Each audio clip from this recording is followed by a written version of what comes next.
అమూల్యమైన శ్రేష్టకరమైన ఒక క్రైస్తవ జీవితం ఎలా ఉండాలి? ఈ కాలంలో చాలా మందికి తెలియలేనిది క్రైస్తవుడుగా ఉండడం తప్ప శ్రేష్టమైన ఒక క్రైస్తవుడుగా ఎలా ఉండాలి అన్న విషయం చాలా మందికి తెలియదు. జీవిస్తున్నారు, నడుస్తున్నారు, మందిరంలో వెళ్తున్నారు, బైబిల్ చదువుతున్నారు, ప్రార్థన చేస్తున్నారు, ఉపవాసం చేస్తున్నారు. కానీ శ్రేష్టమైన ఒక క్రైస్తవ జీవితం ఆశించిన వారుండే దానికి కావలసిన ఒక 7 మెట్టులు, 7 స్టెప్స్ అపోస్తలుడు యాకోబు, యేసు ప్రభు ఒక సహోదరుడైన యాకోబు నేర్పిస్తున్నారు. దానిలో ఒకటి దేవునికి లోబడి ఉండుడి, అపవాదిని ఎదిరించుడి. 3వది దేవుని యొద్దకు రండి.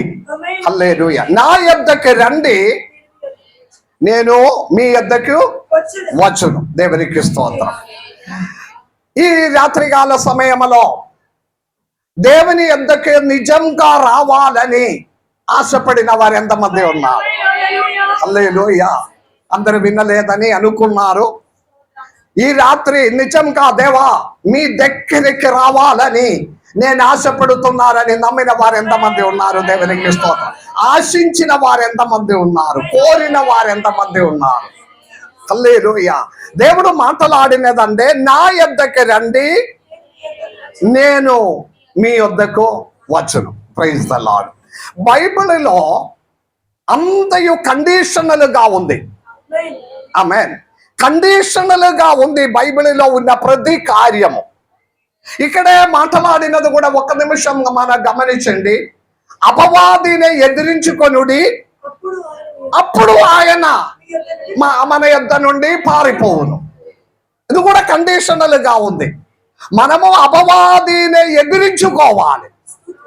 చాలా మంది అపవాదిని ఆహ్వానించినట్లుగా ఉంది, అపవాదిని ఇంటికి ఆహ్వానించినట్లుగా, అపవాదికి వచ్చి కాపరం ఉండడానికి ఉన్న సమస్త సాహచర్యమనే, సమస్త వాతావరణమనే, సమస్త జీవిత విధానమనే ఇంటిలో తయారు చేసి, జీవితంలో తయారు చేసిన తర్వాత వచ్చి చెప్తుంది, పాస్టర్ గారండి నాకు దెయ్యం పట్టినట్లుగా ఉంది, నాకు అపవాది పట్టినట్లుగా ఉంది, నా ఇంటిలో బరువుగా ఉంది, నేను పడుకున్నప్పుడు నిద్ర రావడం లేదు, ఇంటిలో సమాధానం లేదు, శాంతి లేదు అని చెప్పి ప్రార్థన చేయండి అని. అపవాదికి వచ్చి ఇంటిలో కుటుంబంలో కాపరం ఉండడానికి ఉన్న సమస్త కార్యమనే చేసి పెట్టిన తర్వాత అతడు వచ్చి కాపరం ఉండుతుంది. దేవునికి స్తోత్రం. యేసయ్య దేవుని మనం ఆహ్వానం చేస్తేనే మన దగ్గరికి వస్తుంది. ఆయన తలుపు బయట నిలబడి తలుపులో తట్టుతున్నారు. అందరు ఇక్కడ ఉన్నారా? హల్లెలూయా. బలవంతంగా మన ఇంటిలోనికి వచ్చి, బలవంతంగా మన జీవితంలోనికి వచ్చి, బలవంతంగా మన కుటుంబంలోనికి వచ్చి కాపురం ఉండాలని ఇష్టపడిన వారు ఒక దేవుడు కానే కాదు మన దేవుడు. హల్లెలూయా. యేసయ్య దేవుడు తలుపు బయట నిలబడి తట్టుతున్నారు. ఎవరైనాను ఆయన స్వరం విని తలుపు తెలిసిన ఎడల స్తోత్రం చెల్లించాలి. దేవునికి స్తోత్రం. ఎవరైనా ఆ తలుపు తెలిసి ఆయననే లోపలికి ఆహ్వానం చేసిన ఎడల మాత్రమే, అందరు ఇక్కడ ఉన్నారా? అతడు లోపలికి వచ్చి మనతో పాటు కాపురం ఉన్న దేవుడు. ఆహ్వానం చేస్తేనే. సాయంత్రం అవుతుంది కదా, ప్రభువా ఏమాయన ఊరిలోనికి వెళ్ళిన భార్య భర్తలు వారిద్దరు యేసయ్య దేవునితో బలవంతం చేసే దేవా సాయంత్రం అవుతుంది, ఊరు దాటి పోతున్నారా, చీకటి అవుతుంది, దయచేసి నా ఇంటికి వచ్చి కాపురం ఉండండి అని ఇంటిలోనికి ఆహ్వానం చేస్తే వారి ఇంటికి వచ్చి నాయకత్వం ఆతిథ్యం అని తీసుకొని నా ఒక దేవుడు. హల్లెలూయా. బలవంతం చేస్తేనే యేసయ్య దేవుడు మన జీవితంలోనికి వస్తుంది. కానీ అపవాది అలాగే కాదు. మనం ఏమి చెప్పడం అవసరం లేదు, పిలవడం అవసరం లేదు, ఇన్విటేషన్ అవసరం లేదు. ఆ ఒక చోటు ఇస్తే సరిపోతుంది, లోపలికి వచ్చేస్తుంది. దేవునికి స్తోత్రం. ఒకవేళ ఆ తలుపును కూడా పగలగొట్టి వచ్చేస్తుంది. జాగ్రత్తగా ఉండాలి. హల్లెలూయా. ఒక అవసరం, ఒక మైనస్ పాయింట్, ఒక బలహీనత, ఒక కొదవు ఎక్కడ కనపడుతుందో ఆ కొదవినే పట్టుకొని మనలోనికి ప్రవేశించడానికి ఓ వేచి 24 గంటల మెలుగుగా ఉన్న ఒకడు ఉండే. ఒక్క లీవ్ తీసుకోకుండా, ఒక్క సీఎల్ తీసుకోకుండా 24 గంటల పని చేసిన ఒకడు ఉండే అపవాది. అందుకే దేవుని వాక్యముల మాటల అపవాదితో ఎదిరించుకోవాలి. హల్లెలూయా. Resist the devil.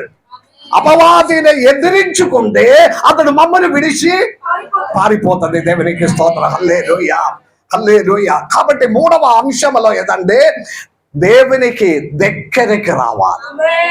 ఇక్కడ మాటలు నా యొద్దకు రండి అప్పుడు ఆయన మీ యొద్దకు. అప్పుడు మనము దేవుని దగ్గరికి వెళ్ళాలి.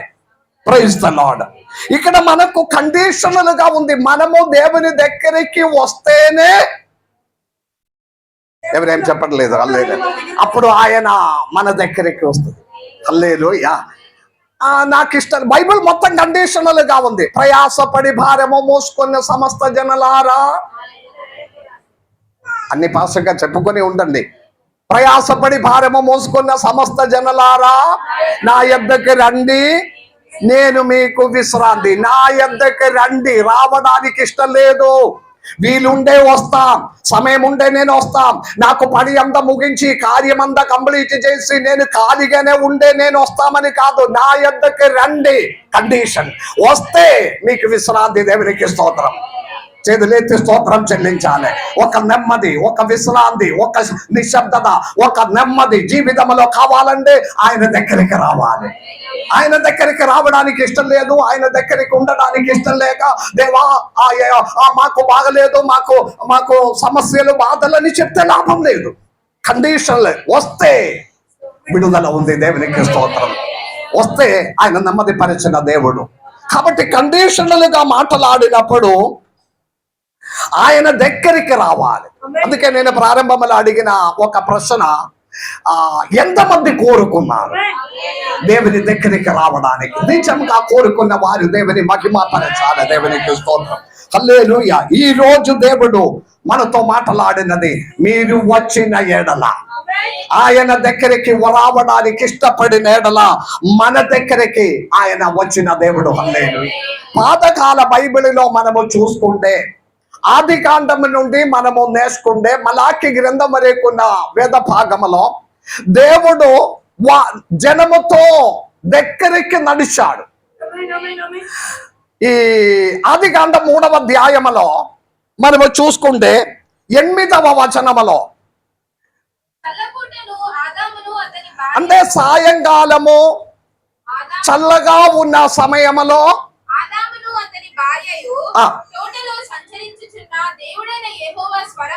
ప్రైజ్ ది లార్డ్, తోటలలో సంచరించుచున్న, అందరు వింటున్నారా? తోటలో సంచరించుచున్న దేవుని స్వరము విన్నారు. హల్లెలూయా. సాయంకాల సమయములో దేవుడు సృష్టించిన ఆదాము అవ్వ వారు నడిచిన, జీవించిన తోటలలో వారితో పాటు నడిచిన దేవుడు. వాక్యం మర్చిపోకూడదు. నా యొద్దకు రండి అంటే వెళ్ళిపోయిన వారు, దూరమైపోయిన వారు, దేవునిలో నుండి దూరమైపోయిన వారితో ఇప్పుడు దేవుడు పిలుస్తున్నారు, నా యొద్దకు రండి. అర్థమైతే మాత్రం దేవుని స్తుతించుకొని ఉండాలి. ఈ ఆది కాండముల ప్రారంభంలో మనకు నేర్పించినది ఏదంటే, దేవుడు వారితో పాటు తోటలలో సంచరించుచుండే. హల్లెలూయా. సంచరించిన స్వరం వినినప్పుడు, ఆ వేద భాగం చదవండి, కిందకి చదవండి, 9, 10వ వచనం చదవండి.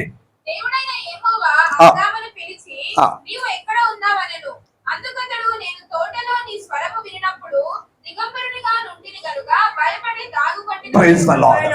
అందరు విన్నారా?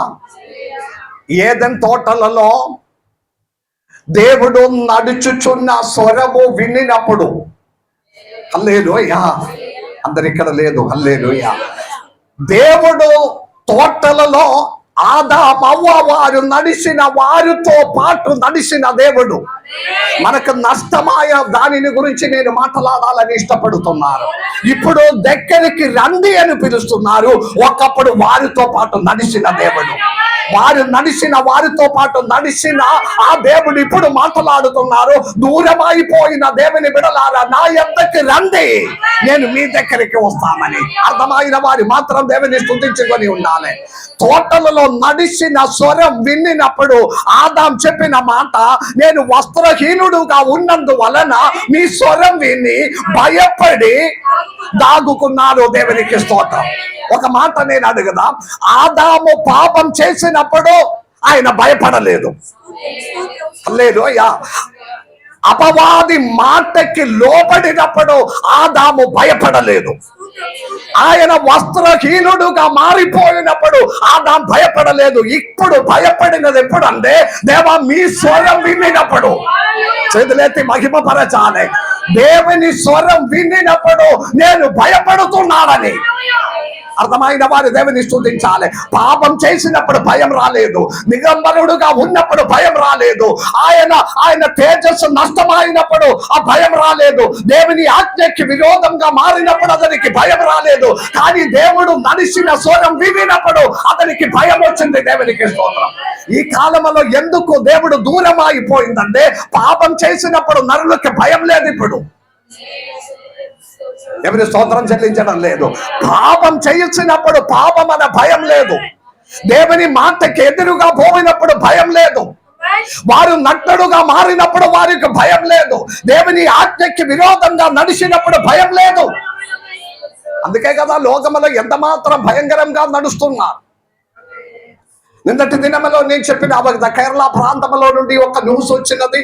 ఒక కాలేజ్, ఒక స్కూల్లో నుండి 8, 9, 10 తరగతిలో చదువుతున్న పిల్లలతో బెంగళూరులోనికి ఎక్స్కర్షన్ ఆ పిక్నిక్ వెళ్ళినావు. కాలేజీ నుండి 2-3 బస్సులో నుండి గర్ల్స్ ఆ స్కూల్లో నుండి అన్ని గర్ల్సే టీచర్స్ తో పాటు వెళ్ళినావు. అక్కడ వెళ్ళి 2 రోజుల వారు గడిపిన రోజుల తర్వాత ఒక రోజులో వారు ఉన్నప్పుడు బయలుదేరిన 8th, 9th, 10th క్లాసులో చదువుతున్న అమ్మాయిలు బోట్లు పట్టుకొని, బ్రాండీ బిస్కీ బోట్లు పట్టుకొని పోయిందని. వారు రాత్రి లోడ్జిలో ఉన్నప్పుడు వారు మందు తాగింది. హల్లెలూయా. పిక్నిక్ అంత బాగిలో ఎక్కడో దాచిపెట్టిన తర్వాత అలాగే తాగి వారిలో ఒకరిద్దరు బాగా ఎక్కువగా కిక్ ఆవినప్పుడు, వారు ఎక్కువగా త్రాగినప్పుడు వారికి కొంచెం ఇన్స్పిరేషన్ వచ్చి అదంతా ఫోటో సెల్ఫీ తీసి ఇన్స్టాగ్రామ్ లో పోస్ట్ చేసినది కేరళలో పేరెంట్స్ వారందరికీ వచ్చేసింది. వారు వెంటనే కాలేజీకి స్కూల్ కు ఫోన్ చేసింది, ప్రిన్సిపల్ కు ఫోన్ చేసింది, ప్రిన్సిపల్ బెంగళూరుకు ఫోన్ చేయడం, పిక్నిక్ క్యాన్సిల్ చేసి వారందరూ రిటర్న్ రావడం. నేనేం చెప్తున్నారు దేవుని బిడ్డలారా? హల్లెలూయా. కాలం ఎక్కడికి మారిపోతున్నారు. పాపం చేసినప్పుడు భయం లేదు. దానిలో ఎక్కువ శాతం క్రైస్తవ పిల్లలే. మోసం చేసినది, మోసం జరిగినది, అబద్ధం చేసినది, తప్పులు చేసినది అందరూ చేసిన తర్వాత ఆ పాపం అన్న భయం లేక ఆదామవ్వ వారి పాపం చేసినప్పుడు భయపడలేదు, నిదంబరుడుగా ఉన్నప్పుడు భయపడలేదు, దేవుని ఆజ్ఞకి ఎదురుగా నిలబడినప్పుడు భయపడలేదు. భయపడవలసినది దేవుని వాక్యం వినినప్పుడు భయపడాలి, స్వరం వినినప్పుడు భయపడాలి. హల్లెలూయా. నమ్మిన వారు దేవునికి స్తోత్రం చెల్లించాలి.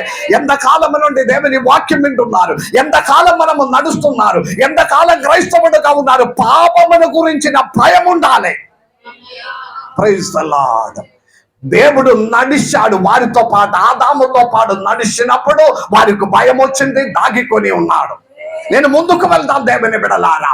తర్వాత దేవుడు హనోకుతో పాటు నడిచాడు, నోహాముతో పాటు నడిచాడు. హల్లెలూయా. బైబిల్లో మనము చదువుతుంటే నోహాము ఆ దేవునితో నడిచాడు. హల్లెలూయా. ఏమైంది నడిచిన తర్వాత? నోహాము జలప్రలయం వచ్చిన తర్వాత ఓడ తయారు చేసి ఓడలో కూర్చుండి కొద్ది కాలం తర్వాత ఓడలో నుండి బయటకు వచ్చి వారి వ్యవసాయం ప్రారంభించి ద్రాక్ష తోటని తయారు చేసి ద్రాక్ష తోటలో మొదటి ద్రాక్షారసం త్రాగి మత్తుపడి నోహాము పడి ఉన్నప్పుడు నోహాము చిన్న కుమారుడు వచ్చి అతని నగ్నత చూసి శాపమాయి మారిన ఒక తరములు నడిచిన వాడు దేవునిలో నుండి దూరం అయిపోయినావు. హల్లెలూయా. అబ్రాహాము తర్వాత ముందుకు వెళ్తే అబ్రాహాముతో దేవుడు నడవలేదు, అబ్రాహాము దగ్గరికి దూతనే పంపించాడు. దేవుడు నడిచిన సాన్నిధ్యం తగ్గిపోయాడు. ఆదాముతో పాటు నడిచాడు, తోటల్లో నడిచాడు, హానోకుతో నడిచాడు, నోహాముతో దేవుడు నడిచాడు. కానీ అబ్రాహాం కాలం వచ్చినప్పుడు దూతనే పంపించాడు. 18వ అధ్యాయంలో సాయంకాలం అబ్రాహాము కూర్చున్నప్పుడు 3 దూతలు అతనికి ప్రత్యక్షమైనావు. అర్థమైన వారు దేవునికి స్తోత్రం చెల్లించాలి. ఆదాముతో నడిచిన వాడు, నోహాముతో నడిచిన వాడు ఇప్పుడు దూతనే పంపిస్తున్నారు. హల్లెలూయా. ఇస్హాకు దగ్గరికి దూతనే పంపించి, యాకోబు దగ్గరికి దూతనే పంపించింది, పోరాడింది. దేవునికి స్తోత్రం. మోసే కాలం వచ్చినప్పుడు మోసే పర్వతం మీదకి పిలిచాడు, మాట్లాడినావు. 19వ అధ్యాయంలోనికి రండి, నేను త్వరగా ముందుకు వెళ్దాం. 19వ అధ్యాయంలోనికి. దేవుని స్వరం వినినప్పుడు భయపడినట్లుగా ఉండాలి. ఈ కాలంలో ఎన్ని వాక్యం వింటే ఏ భయం లేదు. ఇది మామూలుగా పాస్టర్ గారు ఆ పనియే కదా, వాక్యం చెప్పుకొని పోవండి, ఒక 30 గంట మేము వింటాం, అది తప్ప ఏ వాక్యములు ఎదుట కదిలింపిన ఒక అనుభవం ఎవరికి కూడా లేదు. హల్లెలూయా.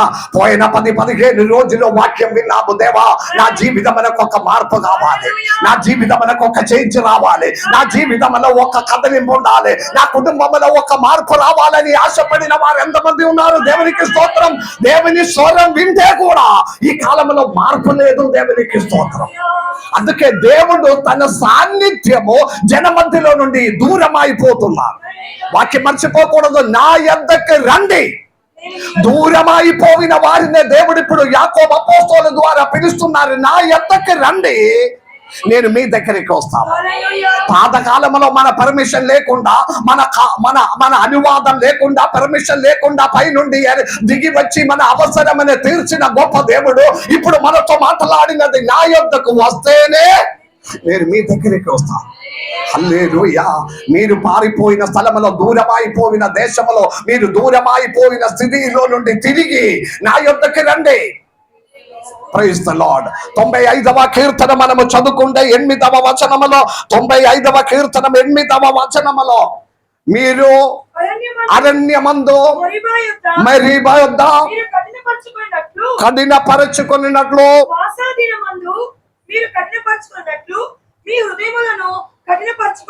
Praise the lord. ఆయన స్వరమనే మీరు ఈ కాలములో వినిన ఎడల, అందరు ఇక్కడ ఉన్నారా? ఈ కాలంలో కూడా ఆయన స్వరము వినిన వారమైతే, మజా దినమందు ఇశ్రాయేల్ ప్రజలు తన హృదయమనే కఠినపరచినట్లుగా మీ హృదయమనే కఠినపరచకూడదు. వాక్యమందు కదిలింపబడాలి. జీవింప చేసిన దేవుని వాక్యము. హల్లెలూయా. ఎసెకేలు గ్రంథములో మనకు తెలిసినది, ఎండిపోయిన ఎముకలతో నిండి ఉన్న లోయలలోనికి నడిపించిన దేవుడు ప్రవర్తతో అడిగిన ఒక ప్రశ్న, ప్రవర్త, ఈ ఎండిపోయిన ఎముకలు బ్రతుకుతావా? అందరు ఇక్కడ ఉన్నావా? దేవునికి స్తోత్రం. ఎండిపోయిన ఎముకలు మరలా బ్రతుకుతావా? హల్లెలూయా. పచ్చ అయితే పచ్చగా ఉండే ఏదో కొంచెం నిరీక్షణ ఉండవచ్చు, ఒకవేళ బ్రతుకుతుంది, చిగురిస్తుందని. కానీ ఇది ఎండిపోయిన, అది కూడా బాగా ఎండిన ఎముకలతో. హల్లెలూయా. ప్రవర్తి ఒకే ఒక్క మాట చెప్పాడు, ప్రభువా మీకు తెలుసు. హల్లెలూయా. ఒక స్తోత్రం చెల్లించండి. ఈ రోజు ఎవరు బ్రతకాలి, ఎవరు చచ్చిపోవాలి, ఎవరు ఉండాలి, ఎవరు బ్రతకాలి, ఎవరు చిగిరించాలి, అహరోని కర్రలాగా చిగిరించాలని ఎవరు దేవుడు కోరుకుండే, అది చెయ్యడానికి శక్తి కలిగిన ఒక దేవుడు ఉన్నాడని నమ్మిన వారు మాత్రం చేతులెత్తి దేవుని గణపరచాలి. దేవా, ఎండిపోయిన నా కుటుంబ పరిస్థితిలో ఒక చిగిరింపు కావాలి. Praise the lord. ఇది ఈ లోయలలో జరగడానికి దేవుడు యెహెజ్కేలు ప్రవర్తనతో చెప్పిన ఒక మాట, మీ స్వరమెత్తి ఆ ఎముకలతో ప్రవచించుము. Praise the lord. మీ స్వరమెత్తి ఆ ఎండిపోయిన ఎముకలతో ప్రవచించుమని చెప్పినప్పుడు, ప్రవర్తి అయిన యెహెజ్కేలు స్వరమెత్తి మాట్లాడినప్పుడు, హల్లెలూయా, ఒక భూకంపం, ఒక కదలింపు, ఎండిపోయిన ఎముకల మధ్యలో ఒక కదలింపు జరగడం అయింది. దేవునికి స్తోత్రం. ఈ కాలంలో కావలసినది అది. దూరమైపోయిన దేవుని సన్నిధిలో నుండి దూరమైపోయిన మనము దేవుని స్వరములు ఎదుట, దేవుని వాక్యములు ఎదుట, దేవుని ఆ వాక్యములు ఎదుట మనము కదిలింపబడి, దేవా నా కుటుంబమునకు ఒక చిగిరింపు కావాలి. ఓ అన్ని నష్టമായി కూలిపోయి అప్పులతో, బాధలతో, అనారోగ్యములతో పడిపోయిన నా కుటుంబాన్ని దినము బలహీనమైపోయిన కుటుంబ పరిస్థితిలో ఒక చిగిరింపు కావాలని ఆశపడిన వారు ఆయన వాక్యమందు లోపడాలి. దేవునికి స్తోత్రం. దూరమైపోయిన మమ్మల్ని యేసయ్య దేవుడు పిలుస్తున్నారు, నా యొద్దకు రండి. Praise the lord. Praise the lord. Praise the lord. పాత నిబంధనలో దేవుడు తోడుగా నడిచిన పరిస్థితిలో నుండి మారిపోయి దేవుడు దూతలనే పంపించడం మొదలైంది. దేవునికి స్తోత్రం. కానీ మనం నిర్గమ కాండములోనికి వచ్చినప్పుడు, నిర్గమ కాండము 19వ అధ్యాయం 10వ వచనం ఒకసారి చదవండి. నిర్గమ కాండం 19వ అధ్యాయము 10వ వచనం.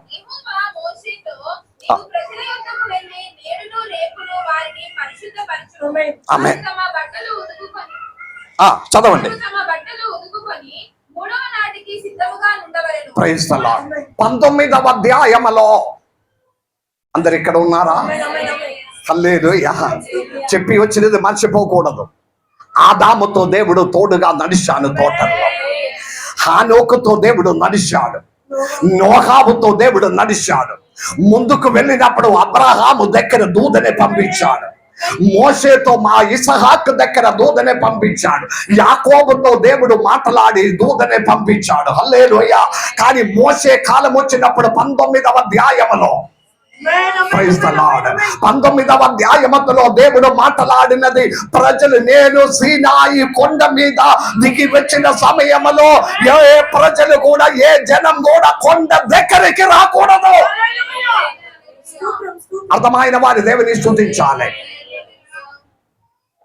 3 నెలల ఐగుప్తు బానిసత్వములో నుండి ఇశ్రాయేల్ ప్రజలు బయలుదేరి 3 నెల దాటిన సమయంలో, దాటిన తర్వాత కరెక్ట్ 3 నెలలో వారి సీనాయి మైదానములో వచ్చేశారు. సీనాయి మైదానములో వారి బయలుదేరక ముందే ఫారో రాజుతో వారు చెప్పిన ఒక మాట ఉంది. ఫారో రాజు ఇశ్రాయేల్ ప్రజలనే పంపించడానికి ఆటంకపరచినప్పుడు ఇశ్రాయేల్ ప్రజలు ఫారో రాజు ముందు నిలబడి మోషే ఒక్కటి అన్నారు, మేమందరము బయలుదేరాలి. పురుషులు మాత్రం కాదు, స్త్రీలు మాత్రం కాదు, పిల్లలు మాత్రం కాదు, మాకు అనుగ్రహించిన యావత్తుతో పాటు మేము బయలుదేరి 3 రోజు ప్రయాణం చేసి అరణ్యములో పోయి మా దేవుడైన యెహోవాని మేము ఆరాధించాలి. ఒక స్తోత్రం చెల్లించండి. 3 రోజు ప్రయాణం చేసి వెళ్ళి మేము దేవుని ఆరాధించాలని చెప్పి బయలుదేరిన ఇశ్రాయేల్ ప్రజలు 3 నెలలు దాటినప్పుడు సీనాయి పర్వతం దగ్గరికి వచ్చారు. 19వ అధ్యాయం నిర్గమకాండం. సీనాయి పర్వతం దగ్గరికి వచ్చినప్పుడు దేవుడు మోషేతో అన్నారు, నీవు పర్వతం ఎక్కి రా నా దగ్గరికి. Praise the lord. ఆ 4వ వచనం ఒకసారి చదవండి. మొదటి నుండి 4వ వచనం వరకు ఒకసారి చదవండి.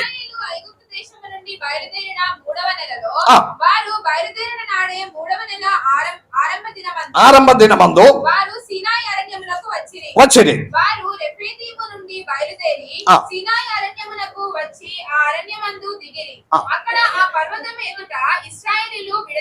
ఆమేన్. సీనాయి పర్వతం దగ్గర వారు ఉండగా ఆమేన్ పిలిచి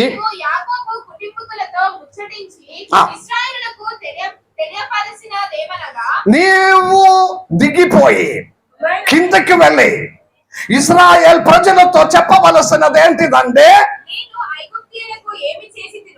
నేను ఐగుప్తులకి ఏమి చేసిదవో ఆమేన్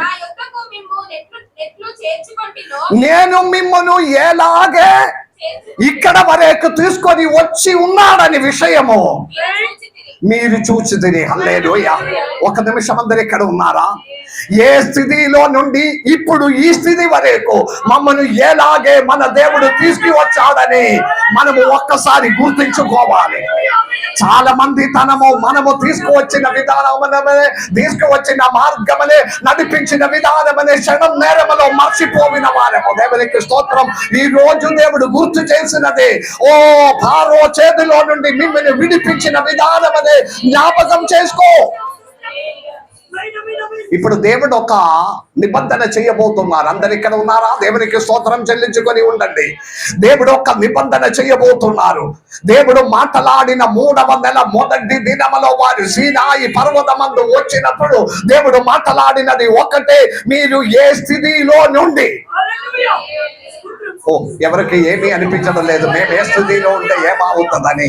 ఏమి లేని పరిస్థితిలో బాధస్సులుగా ఉన్న స్థానములో నుండి బలమైన హస్తముతో మిమ్మల్ని విడిపించి తీసుకువచ్చి నిలబెట్టినది మీరు జ్ఞాపకం చేసుకో. హల్లెలూయా. పక్షిరాజు తన రెక్కల మీద వహించిన ప్రకారం, ప్రైజ్ ది లార్డ్, పక్షిరాజు తన పిల్లలని వహించిన ప్రకారము నేను మిమ్మను వహించుకొని వచ్చాడు. దేవునికి స్తోత్రం. ఎంత భయంకరంగా ఆ ఎగ్జాంపుల్ దేవుడు మాట్లాడుతున్నారు. ఒక పక్షిరాజు తన రెక్కల మీద తన పిల్లలనే మోసిన ప్రకారం. నిత్యోపదేశ కాండము 32వ అధ్యాయం 11వ వచనం ఒకసారి చదవండి. నిత్యోపదేశ కాండం 32వ అధ్యాయం 11వ వచనములో అది క్లియర్ గా మనకు ఎలాగే దేవుడు తన ప్రజలనే దేవుడు వహించుచున్నాము, నడిపించుచున్నారు. మనకు చాలా మందికి ఆ విషయం తెలియదు. ఈ స్థితి వరకు మమ్మల్ని నడిపించుకొని వచ్చిన దేవుని యొక్క హస్తము. హల్లెలూయా. మీరు కూర్చున్న విధానం చూసుకుంటే మనకు అర్థమవుతుంది, దేవుడు కాదు మమ్మల్ని నడిపించినది, నేనే నడిచాడు. దేవునికి స్తోత్రం. ఆ 32వ అధ్యాయం 11వ వచనం ఒకసారి చదవండి.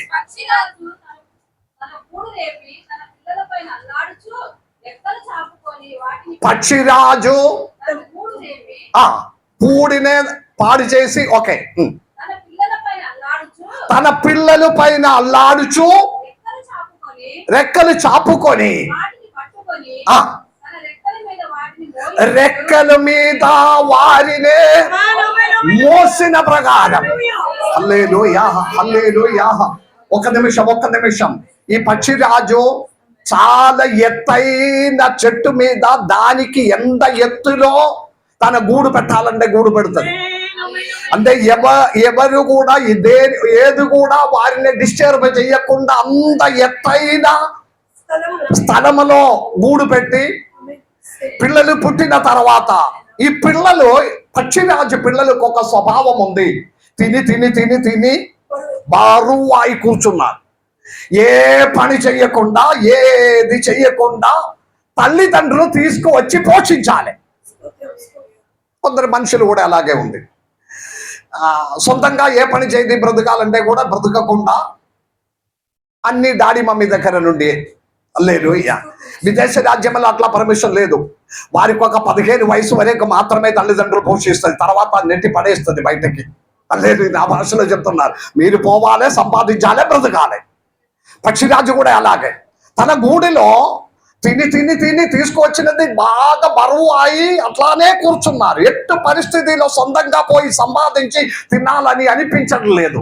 ఒక్క దినములో అలాగే ఉన్నప్పుడు ఈ పక్షిరాజు తల్లి ఏం చేస్తుందండి, ఆ గూడు మొత్తము పాడు చేసి చెదరు చేస్తుంది. చెదరు చేసినప్పుడు ఇది పై నుండి ఏం చెప్ప బియ్యం సంచి పడినట్లుగానే పడుతుంది. అంత బరువులానే ఉంటుంది కదా. అది కిందకి ఇట్లా వచ్చినప్పుడు చచ్చిపోతుందని భయముతో రెక్కలతో ఎగిరడానికి ప్రయత్నం చేస్తుంది. ఎగిరడానికి ప్రయత్నం చేసినప్పుడు కొన్ని ఎగురుతుంది, అది ఎగిరి వెళ్ళిపోతుంది. అది సాధ్యం కాక పడిపోతుందని అనుకున్నప్పుడు వెంటనే ఈ పక్షిరాజు కిందకి వచ్చి తన రెక్కల మీద వహించుకొని పైకి వెళ్ళిపోతుంది. పైకి వెళ్ళిపోయి చాలా ఎత్తులోనికి వెళ్ళిన తర్వాత విడిచిపెడుతుంది. విడిచిపెట్టిన ఈ పక్షి పిల్లలు మళ్ళీ పడపడపడ కిందకి పడుతుంది. అప్పుడు ఆ రెక్కలో ఎగిరడానికి ప్రయత్నం చేస్తుంది. కొందరు ఒక్క విధంగా అది తప్పించుకొని ఎగరడం మొదలవుతుంది. పడిపోతుందని అనుకున్నప్పుడు పక్షిరాజు మళ్ళీ కిందకి వచ్చి తన భుజం మీద రెక్కల మీద వహించి మరలా పైకి వెళ్తుంది. హల్లెలూయా. ఐగుప్తు బానిసత్వం నుండి ఇశ్రాయేల్ ప్రజలనే మమ్మల్ని విడిపించిన దేవుడు అనేక శోధనలతో, బాధలతో, వేదనలతో, అపమానములతో, నిందలతో, హల్లెలూయా, అప్పుతో, ఆర్థిక సమస్యలతో, రోగములతో శోధించినప్పుడు కూడా తన రెక్కల కింద కాపాడి రక్షించిన ఒక దేవుడు ఉన్నారు. చేతులెత్తి స్తోత్రం చెల్లించాలి. నమ్మిన వారి దేవుని స్తుతించాలి. పడిపోకుండా, నాశనమైపోకుండా, నష్టమైపోకుండా, ఎవరికి ప్రయోజనం లేకుండా పోకుండా తన రెక్కల కింద కాపాడిన విధమనే జ్ఞాపకం చెయ్యమని చెప్పు మోషే.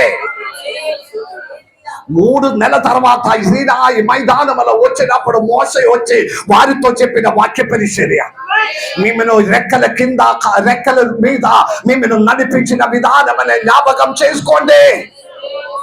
Praise the lord. హల్లెలూయా. ఆ 4వ వచనం మరి ఒకసారి చదవండి. 4వ వచనం మరి ఒకసారి. నిర్గమకాండ 19వ అధ్యాయం 4వ వచనం.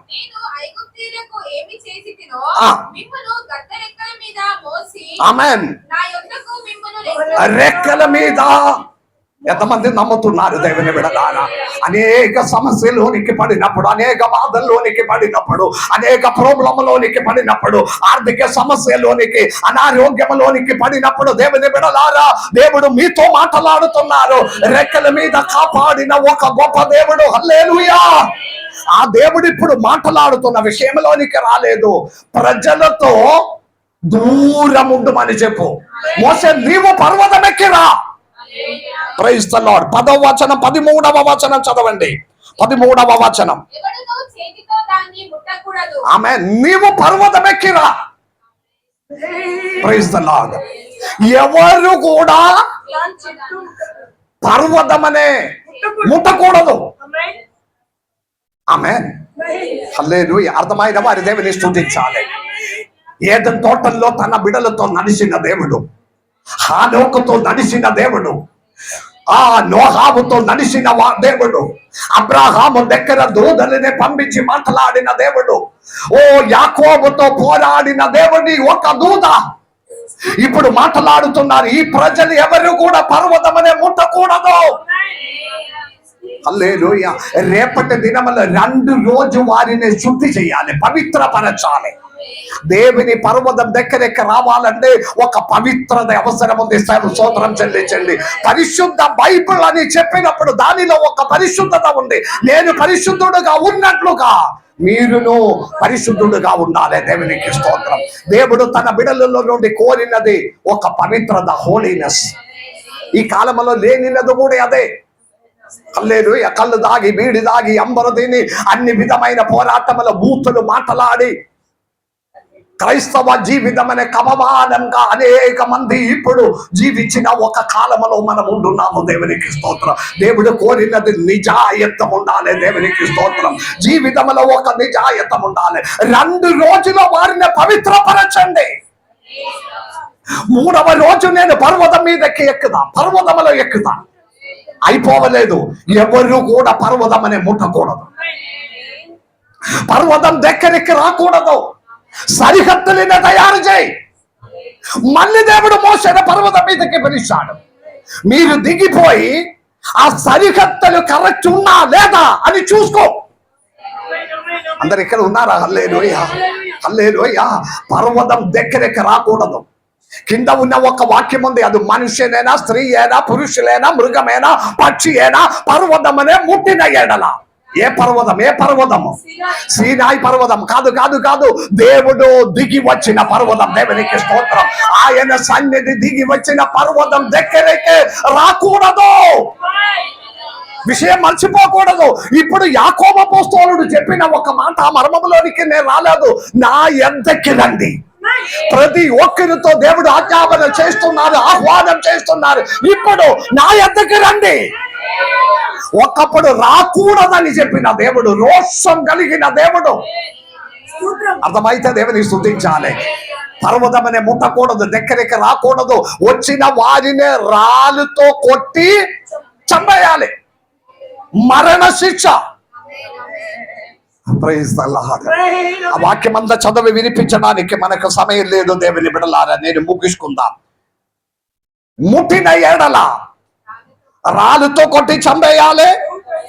లేని ఎడల ఆరో దానికి బాణముతోనే దూరం నుండి వారిని చంపాలి. హల్లెలూయా. అది పక్షి అయినా, మృగమైనా, మనుషులైనా, దేవుని పరిశుద్ధుడమైన దేవుని దగ్గరికి రావడానికి పర్మిషన్ లేదు. హల్లెలూయా. హల్లెలూయా. ఆ ముట్టిన వారికి ఉన్నది మరణ శిక్ష. ఇప్పుడు ఈ మరణ శిక్ష అని చెప్తే కూడా చాలా మందికి దానికి కూడా భయం లేదు. హల్లెలూయా. కాలం అలాగే అయిపోయినావు. హల్లెలూయా. ఆదివారము విశ్రాంతి దినం, 6 రోజు పని చేసి 7వ రోజు విశ్రాంతి దినం. అందరు ఇక్కడ ఉన్నారా? చాలా మందికి నచ్చలేని ఒక వాక్యం నేను చాలా సార్లు చెప్పినది. 6 రోజు పని చేసి 7వ రోజు విశ్రాంతి దినము నా మందిరములో ఆరాధనకి రావాలి. ఆదివార విశ్రాంతి దినమనే, సబత్ దినమనే ఆచరింపలేని వారు మరణ శిక్ష అనుభవించాలి. అందరు స్విచ్ ఆఫ్ అయిపోయింది చూడండి. సబత్ దినమనే ఆచరింపకుండా ఉన్నవారు మరణ శిక్ష అనుభవించాలి. వాక్యం ఉంది. దేవునికి స్తోత్రం. ఏ మరణ శిక్ష? ఏ మరణ శిక్ష? ఏం కాదండి, ఒక్క వారమే కదా, ఏం కాదండి, ఒక్క వారమే కదా, ఒక్క ప్రార్థనయే కదా, ఏం కాదు అని అనుకుంటే వాక్యం నేర్పించినది మరణ శిక్ష. అర్థం ఒక్కటే ఉంది. దేవుడు అనుగ్రహించిన ఆయుస్సు పూర్తి కాక మున్పే లోకమును విడిచిపెట్టడం, అదే మరణ శిక్ష. హల్లెలూయా. దేవుడు అనుగ్రహించే ఆయుష్కాలం 70 సంవత్సరం, అధిక బలమైతే 80 సంవత్సరం రాకముందే ఆయుస్సు నష్టమైపోవడం మరణ శిక్ష. భయపడాలి. దేవునికి స్తోత్రం. భయపడాలి. కానీ మనుష్యునికి ఆ భయం లేదు. పర్వతమనే ముట్టినేడల మరణ శిక్ష అనుభవించాలి. Praise the lord. దేవుని బిడలారా, మోషే నీవు ఎక్కిరా, మోషేతో మాట్లాడినావు. ఒకప్పుడు దేవుని సన్నిధానములోనికి దగ్గర నడిచిన వాడు, నేను ముగిసుకుందా, దగ్గర నడిచి కలిసి మాట్లాడిన వారికి ఇప్పుడు దగ్గరికి రాకూడదు. మనిషిని పాపమని బట్టి, అతిక్రమమని బట్టి దేవునిలో నుండి దూరం అయినావు. కానీ ఒక్కటి మాత్రం చెప్పి నేను ముగిస్తాను. కాల్వరి శిల్వ మీద మన కుమారుడు దేవుడు మనకు తోడే ఉన్నాడని ఇమ్మానువేలు జన్మించుట వలన ఆ ఆటంకమును తొలగించి దగ్గరికి రావడానికి ఉన్న అధికారం దేవుడు ఇచ్చి ఉన్నారు. దేవునికి స్తోత్రం. ఇప్పుడు దేవుడు చెప్తున్నారు, నా యొద్దకి రండి, ఆహ్వానిస్తున్నారు. ఎంతమంది నిజంగా కోరుచున్నారు, దేవా ఇదిగో నేను వచ్చుచున్నాను, ఇదిగో నా కుటుంబంగా మీ సన్నిధిలోనికి నేను వచ్చుచున్నాను. వస్తే ఆయన మన దగ్గరికి వస్తుంది. హల్లెలూయా. కండిషనల్ గా ఉంది. మనము వెళ్తే, మనం ఆయన దగ్గరికి వెళ్తే కంపల్సరీ అతడు మన దగ్గరికి వస్తుంది. మన దగ్గరికి వస్తే మన ఇంటి నాయకత్వం ఆయన తీసుకున్నారు. మనము ఆయన దగ్గరికి వస్తే ఆ కాడి ఆయన తన భుజములో వహిస్తుంది. హల్లెలూయా. మనము నిలబడితే సరిపోతుంది. ఆ కాడి ఒక్క వైపు ఆయన నిలబడడం వలన మన సమస్త బరువునే మోయడానికి ఆ దేవుడు సమర్థుడు. నమ్మిన వారి చేతులెత్తి స్తోత్రం చెల్లించాలి. నిలబెడితే సరిపోతుంది. కాడి ఆయనదే. ఈ కాడి ఎత్తుకొని నా యొద్ద నేర్చుకొనుడి. ఆ యేసయ్య పిలుస్తున్నారు, నా యొద్దకు రండి, నా యొద్దకు రండి, సమస్తమనే విడిచిపెట్టి నా యొద్దకు రండి, అప్పుడు నేను మీ దగ్గరికి వస్తాను. ప్రతి దానికి ఉన్న పరిష్కారం ఆయన దగ్గర ఉంది. ఆయన దగ్గరికి రావడానికి 3వ అంశం యాకోబు అపోస్తలుడు నేర్పించి ఇంకా అనేక మర్మములు ఉంది. రాబో దినములో మనం అది ధ్యానించుకుందాం. కాబట్టి దేవుని బిడ్డలారా, ఆయన దగ్గరికి రావడానికి ఉన్న ఒక నిర్ణయం చేసుకుందాం. ఈ వాక్యం ద్వారా దేవుడు మమ్మను దీవించి ఆశీర్వదించును గాక. ఆమేన్. అందరి తల వంచండి, ప్రార్థనలో సమయం గడుపు.